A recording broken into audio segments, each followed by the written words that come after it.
Friends చాలా బాగుందండి carrot halwa. Taste చూశాను కదా, ఇప్పుడైతే మా హస్బెండ్కి ఇస్తాను, తను తిని ఎలా ఉందో చెప్తారు. ఎప్పుడైనా మన ఇంట్లో వాళ్ళు క్యారెట్ చాలామంది తినడానికి ఇష్టపడరు కదా, అలాంటి సమయంలో ఈ విధంగా తయారు చేసుకొని తినండి, చాలా చాలా బాగుంటుంది.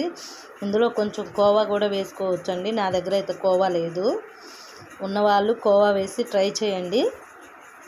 కోవా వేసినప్పుడు పచ్చి కోవా ఉంటుంది కదా, అది వేసినప్పుడు చాలామంది పంచదార కోవా వేస్తారు, లేకపోతే మామూలుగా స్వీట్ లేకుండా ఉండే కోవాను కూడా యూజ్ చేస్తూ ఉంటారు. అదేంటంటే అదొక రకమైన టేస్ట్ వస్తుంది. ఇది కూడా బాగుంటుందండి, ట్రై చేయండి. ఇప్పుడైతే నేను రవి గారికి ఇస్తాను, ఎలా ఉందో తిని చెప్తారు. తినండి, టేస్ట్ చూస్తే ఎలా ఉందో చెప్పాలి.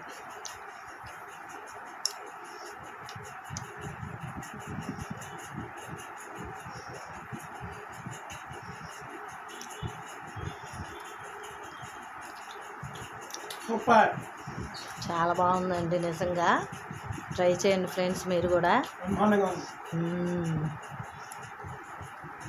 ఇంకా స్వీట్ అంటే చెప్పక్కర్లేదు, మా హస్బెండ్ తెగ తింటారండి. నేను స్వీట్ తక్కువే కానీ తను ఎక్కువగా తింటూ ఉంటారు.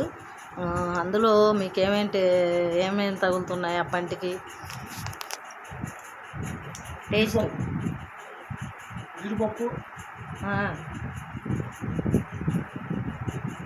జీడిపప్పులు అన్నేం లేవులే, నేను కొన్ని 2 ఉంటే మన జీడిపప్పు, ఇంకో జీడిపప్పు ఉంటుంది కదా పేదవాడి జీడిపప్పు, అదనమాట.